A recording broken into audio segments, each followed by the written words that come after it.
पुष्पा कोहली ने अपनी बेटी किरण की हत्या इसलिए कराई क्योंकि उसका आचरण सही नहीं था और उसके कर्मों से परिवार की बदनामी हो रही थी। लेकिन यह बात इसलिए गले नहीं उतरी क्योंकि परिवार के किसी अन्य सदस्य को इस बात की भनक तक नहीं थी। सेक्टर 46 फरीदाबाद के चौकी प्रभारी सोहनपाल अपनी टीम के साथ क्षेत्र की रात्रि गश्त पर निकलने की तैयारी कर रहे थे। तभी पुलिस कंट्रोल रूम से फोन आ गया। उन्हें बताया गया कि सेक्टर 45 की कोठी नंबर 387 में कत्ल हो गया है। पुलिस चौकी से घटनास्थल महज 2 किलोमीटर दूर था। सोहनपाल अपनी टीम के साथ 10 मिनट में उस जगह पहुंच गए जहां वारदात हुई थी। वह पॉश एरिया था और अक्सर सुनसान रहता था। इस वजह से पड़ोसियों को भी इस घटना का पता नहीं चल पाया था। रात को लगभग 3 बजे पुलिस को आया देख आसपास की कोठियों से लोग बाहर निकल गए। कोठी नंबर 387 में मौजूद एक व्यक्ति ने कोठी का मेन गेट खोल दिया। पता चला वह उसी कोठी में रहने वाला किराएदार राजेश सिंह था। उस समय चौकी प्रभारी सोहनपाल ने अंदर जाकर देखा तो बेड पर एक लड़की मरी पड़ी थी जिसकी हत्या गला रेत कर की गई थी। बिस्तर खून से पूरी तरह सना हुआ था। जिस कमरे में हत्या हुई थी उसमें रखी अलमारी और उसका लॉकर खुला हुआ था। अलमारी का सारा सामान बिखरा पड़ा था। प्रथम दृष्टया मामला लूटपाट का लग रहा था। ऐसा लगता था जैसे हत्यारे लूटपाट के इरादे से घर में घुसे हों और विरोध करने पर लड़की की हत्या करके कीमती सामान व नकदी लेकर फरार हो गए हों। पुलिस को सूचना कोठी की मालकिन पुष्पा कोहली ने दी थी।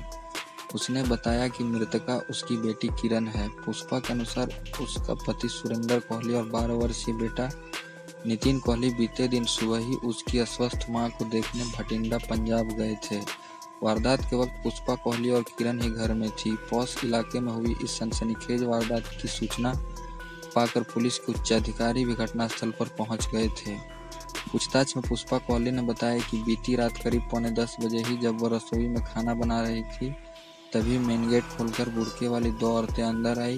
किरण उन दोनों को अंदर ले आई। कुछ देर बाद जब उसने किरण से उन दोनों के बारे में पूछा तो उसने बताया कि वे इसकी परिचित हैं और उसे उनके साथ कुछ हिसाब किताब करना है। उस वक्त बुर्के वाली दोनों औरतें सोफे पर बैठी थी। वे दोनों चूंकि अपने चेहरों पर नकाब डाले हुई थी इसलिए वो उनके चेहरे नहीं देख सकी थी। उन्हें बैठा छोड़कर वह अपने कमरे में चली गई थी। पुष्पा के अनुसार कुछ देर बाद किरण एक गिलास में पानी लेकर उसके कमरे में आई। उसने चूंकि थोड़ी देर पहले ही खाना खाया था इसीलिए पानी पीकर गिलास मेज पर रख दिया। उसके बाद या तो बेहोश हो गई थी या फिर सो गई थी। पुष्पा के अनुसार देर रात करीब 2 बजे जब वो उठी तो उसके दोनों हाथ और दोनों पैर दुपट्टे से बंधे हुए थे और मुंह में कपड़ा ठूसा हुआ था। उसने उठने की कोशिश की तो वह बिस्तर से नीचे गिर गई। कपड़ा ठूसा होने की वजह से उसके मुंह से आवाज़ भी नहीं निकल रही थी। पुष्पा ने आगे बताया कि जैसे तैसे उसने बेड पर पड़ा फ़ोन उठाकर पहले किरण का नंबर मिलाया लेकिन उसने फ़ोन नहीं उठाया। फिर उसने अपनी नौकरानी सपना के पति अजीत का नंबर मिलाया। नंबर तो लग गया लेकिन मुंह में कपड़ा ठूसा होने की वजह से बात नहीं हो सकी। इस पर वह घिसटते हुए दरवाजे के पास पहुंची और दोनों पैरों से जोर जोर से कमरे का दरवाज़ा पीटा। दरवाज़ा पीटने की आवाज़ सुनकर किराएदार राजेश सिंह नीचे आया। वह बाहर से दरवाज़ा खोलकर अंदर आया और उसके हाथ पैर खोल दिए। तब तक नौकरानी सपना और उसका पति भी आ गए थे। पुष्पा कोहली ने आगे बताया कि उसके यह पूछने पर कि किरण कहाँ है, राजेश सिंह ने जवाब दिया कि वह अपने कमरे में सो रही होगी। लेकिन जब उसके कमरे में जाकर देखा गया तो किरण मरी पड़ी थी। किसी ने उसका गला काटकर उसकी हत्या कर दी थी। उसका सारा बिस्तर खून में डूबा हुआ था और अलमारी का सामान इधर उधर फैला पड़ा था। यह देखकर उसने इस घटना की सूचना पुलिस को दे दी थी।